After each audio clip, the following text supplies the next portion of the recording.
মানুষ, আমি আপনি বা আমরা যে কাজকর্ম করে থাকি দৈনন্দিন বা যে কোনো উদ্দেশ্যে যে কোনো কাজ, পৃথিবীর সমস্ত মানুষের সব ধরনের কাজের দুটি কারণ থাকে, দুটি উদ্দেশ্য থাকে। এক নাম্বার, হয়তো সে কোনো ধরনের কষ্টের মধ্যে আছে এবং কষ্ট থেকে বের হতে চায় এবং বের হওয়ার উদ্দেশ্যে সে কাজগুলো সম্পাদন করে, অথবা সে কোনো কিছু অর্জন করার উদ্দেশ্যে কাজগুলো সম্পাদন করে। পৃথিবীর প্রত্যেকটা মানুষের এ টু জেড যত কর্ম আছে, সমস্ত কর্মের পেছনে এই দুটি কারণের কোনো একটি কারণ নিহিত থাকে। এবার আসেন, এই কাজগুলো সম্পাদন করার পূর্বে তার সামনে কয়েকটা স্টেপ আসে। এক নাম্বার, এই কাজগুলো হয়তো অনুমোদিত অথবা নিষিদ্ধ। সেটা বিভিন্নভাবে নিষিদ্ধ হতে পারে, হয়তো তার ধর্মীয় দৃষ্টিকোণ থেকে নিষিদ্ধ, অথবা তার পারিবারিকভাবে নিষিদ্ধ, অথবা সে এমন কোনো ব্যক্তির অধীনে থাকে যে ব্যক্তির প্রণয়িত নিয়ম অথবা যে ব্যক্তির নিয়ম কানুনের মধ্য দিয়ে তাকে জীবন যাপন করতে হয় এবং তার নিয়ম কানুনের মধ্যে নিষিদ্ধ, সেজন্য সে এই কাজগুলো করে না। তো প্রত্যেক ব্যক্তি কাজ করার পূর্বে তার দুটি কারণ আসে এবং এই দুটি কারণের পর তার কাজটা নিষিদ্ধ কি নিষিদ্ধ না, অনুমোদিত কি অনুমোদিত না, এটা হচ্ছে দেখার বিষয়। তো আমরা মানুষরা অধিকাংশ সময় এত কিছুর প্রতি তেমন একটা ভ্রুক্ষেপ করি না, দৃষ্টিপাত করি না। অনেকের অনেক ভালো জ্ঞান থাকার পরেও, অনেক বড় আলেম বা অনেক বিজ্ঞ ব্যক্তি এবং দুনিয়াবি লাইনে হোক অনেক বড় পয়সাওয়ালা, কিন্তু কাজ করার পূর্বে এত কিছু চিন্তা করে না যে এটা আমার জন্য নিষিদ্ধ কি নিষিদ্ধ না। এই যে দেখেন নাই, আজকে শুক্রবার, শুক্রবারে বাংলাদেশের মানুষ এবং সারা পৃথিবীর মানুষ মহান আল্লাহ সুবহানাহু ওয়া তাআলার আদেশ পালনের স্বার্থে সমস্ত এলাকার মানুষ সবাই এসে মসজিদে একত্রিত হয়ে মসজিদে জড়ো হয় এবং আল্লাহ তাআলার ইবাদত করে।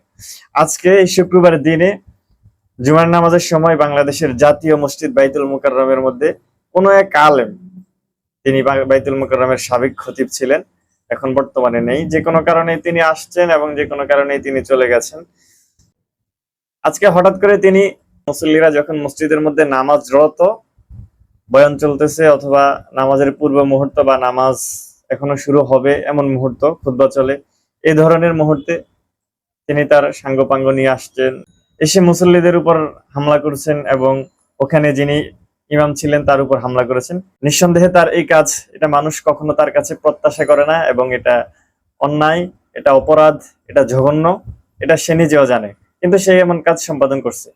এই যে তার কাজটা, তিনি এই কাজটা যে সম্পাদন করছেন, এই কাজটা এটা কেন করছেন তিনি? নিশ্চয়ই হয়তো তিনি কোনো না কোনো কষ্টের মধ্যে আছেন, অথবা তিনি এখান থেকে কোনো কিছু অর্জন করতে চান। তিনি চান যে এখানে আগে তিনের যে জায়গা ছিল সে জায়গাটা তার ফিরে আসুক এবং সে আগের মতো করে এখানে নামাজ পড়াতে পারুক। কিন্তু মানুষ সেটা চায় না, এবং মানুষ যেহেতু সেটা চায় না, এটা তার পক্ষে সম্ভব না, তাই তিনি এখানে জোর খাটিয়েছেন এবং তিনি এমন কাজ করেছেন যেটা তার ধর্মীয়ভাবে নিষিদ্ধ। একজন চিন্তাশীল এবং একজন সাধারণ জ্ঞানের অধিকারী মানুষেরও মাইন্ডের মধ্যে এই কাজ সম্পাদন করার পূর্বে লাগবে যে আমি এই কাজটা যে করছি এটা ঠিক না, কিন্তু তিনি অনেক বিজ্ঞ একজন ব্যক্তি হয়েও কাজটা কি সুন্দর মতো করে ফেলেছেন। বিজ্ঞ বলতে আমি এটা বোঝাতে চাচ্ছি যে তিনি পরিপূর্ণ জ্ঞানের অধিকারী, কিন্তু তিনি এই জ্ঞানের যথাযথ প্রয়োগ করছে কি করছে না সেটা তার ব্যক্তিগত বিষয়। তো আপনার, আমরা প্রত্যেকটা মানুষ যে কোনো কাজ করার পূর্বে আমাদের অন্তত পক্ষে এই জিনিসটা ভেবে দেখা উচিত যে এই আমি যে কাজটা করছি সেটা আমার জন্য অনুমোদিত কি নিষিদ্ধ।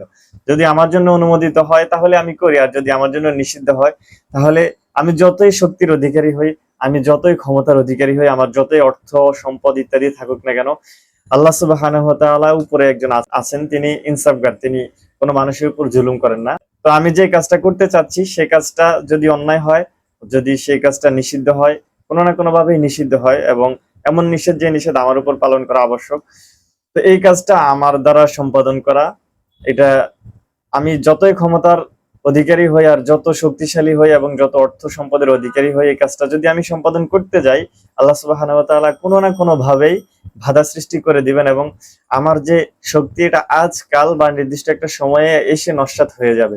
সুতরাং আমার মনে হয় প্রত্যেকটা মানুষকে তার প্রত্যেকটা কাজ করার পূর্বে ভেবে চিন্তে দেখা উচিত যে আমি যে কাজটা করছি এটা কি কোনোভাবে নিষিদ্ধ কিনা, বা এই কাজ করার জন্য কোনো পক্ষ থেকে বা ধর্মীয় দৃষ্টিকোণ থেকে, যে যে ধর্মের অধিকারী তার সে ধর্মের দৃষ্টিকোণ থেকে নিষিদ্ধ কিনা। যদি নিষিদ্ধ হয় তাহলে কাজটা থেকে বিরত থাকা প্রত্যেকের উপর আবশ্যক আমার মনে হয়। আজকের ঘটনার জন্য আমি দুঃখিত, একজন বাংলাদেশের মুসলিম হয়ে আমি খুবই ব্যথিত হয়েছি। আজকে তিনি যে কাজ করেছেন এটা কখনোই তার কাছে কাম্য ছিল না। বাংলাদেশের অধিকাংশ মুসলমান কখনো এমনটা আশা করে নাই। বাংলাদেশের সমস্ত মুসলমান এই জন্য ব্যথিত। আল্লাহ সুবহানাহু ওয়া তাআলা তাকে হেদায়েত দান করুক, আমরা তার জন্য দোয়া করি। ভালো থাকবেন সবাই। আসসালামু আলাইকুম ওয়া রাহমাতুল্লাহ।